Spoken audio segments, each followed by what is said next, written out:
So we both got the Matahay race done. Weather was tolerable. We had a good time, and then Tinkerwara sat down next to us at the restaurant and he signed my medal.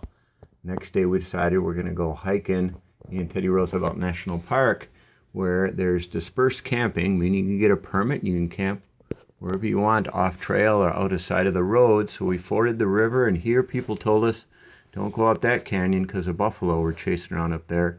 So we went around and past this herd, which just minded their business except for that big one way up high.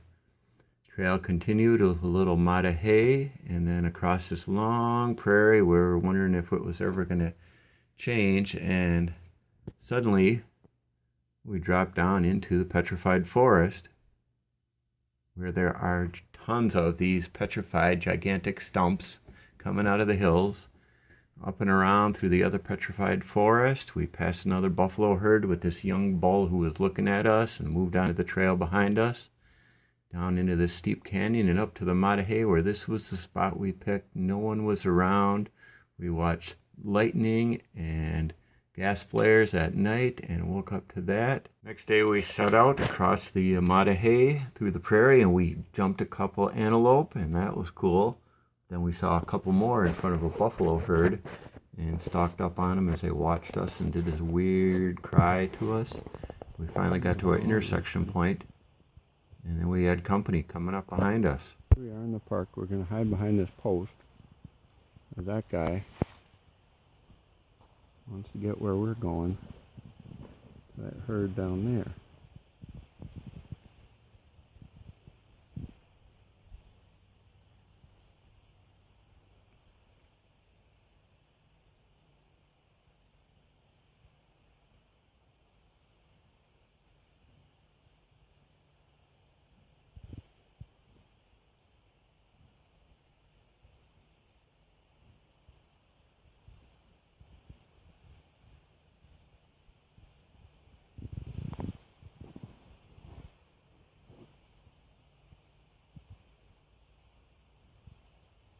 Then this jackrabbit came up to me and said, "You see the size of that thing? Don't go down there."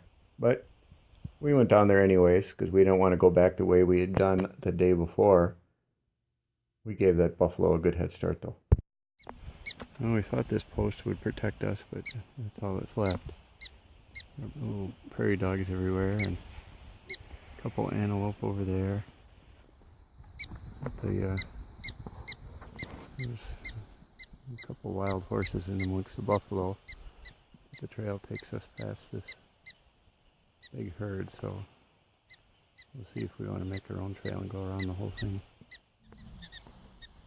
Yeah, we made it to the next post. This one's still standing, but we're kind of right past in the middle of the main herd. They're mostly staying off there, and these prairie dogs are everywhere.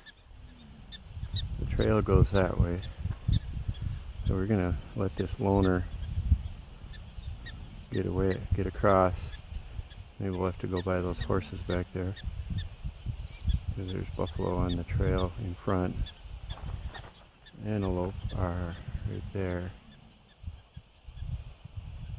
Okay, we're here. Buffalo are grunting. Prairie dogs are chirping. There's our loner buffalo. He's moved across the trail.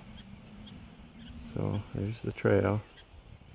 There's some horses that might be safe. This guy is watching us. Bunch of antelope running in the background. The trail goes amongst those lone buffalo, so we might go by the horses and just bushwhack down to the river. Looking in front of us.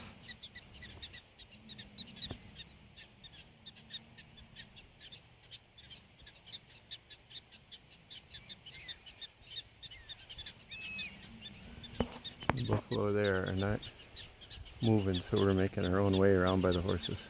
Came from way up there, past the herd. The trail goes right over there. So I want to get around them and go that way. We'll see how it works.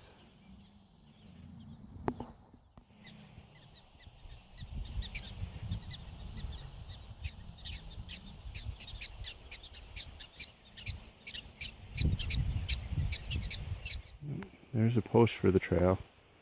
That's while we walk clean around them, there's a couple people in amongst them. But we're going to rejoin the trail down there, and then we ford the river, and we're done. The end. So instead of going back to town, we drove up these gravel roads to the cattle and the oil fields for a long ways and found this dead-end road on the public land in a cow pasture and went through 4 fences and past some oil wells and stumbled across the Matahay Trail, where we got on the race course and forded the river for the second time and climbed up that steep switchback to the aid station 2 where the 50-mile race started. And then we took the Matahay through this prairie, which was a hayfield, and down this gnarly ravine and up a couple real steep ones to the top of Dung Beetle Hill and cross the road, and then we went bombing down the Matahay just like in the race course till we came across this thing on the left, which turned out to be the parking lot to the Elkhorn Ranch portion of Teddy Roosevelt National Park. So we tied our bikes to the sign, and we were the only ones there the whole time, walked into Teddy Roosevelt's ranch. That's where he ranched for a couple of years in the 1880s and toughened himself up until his cattle were taken by the weather. So we got back on our bikes after I almost stepped on this big snake. Harmless. Went up the Matahay, past the Elkhorn campground, got on Beaver Creek Road way up high, and rode through this ranch land.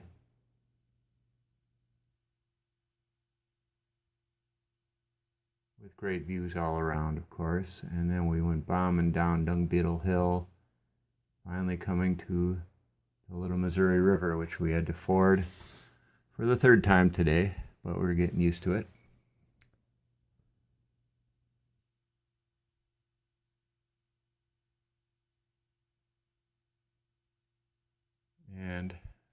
And with a bunch of climbing after a trip through the cottonwoods, we got back on the Matahay and we just had to see the Devil's Pass, which took us a little farther than we thought. This ride was almost 3 times as long as I anticipated, and we were a little thirsty, but we just had to see this place, the Devil's Pass.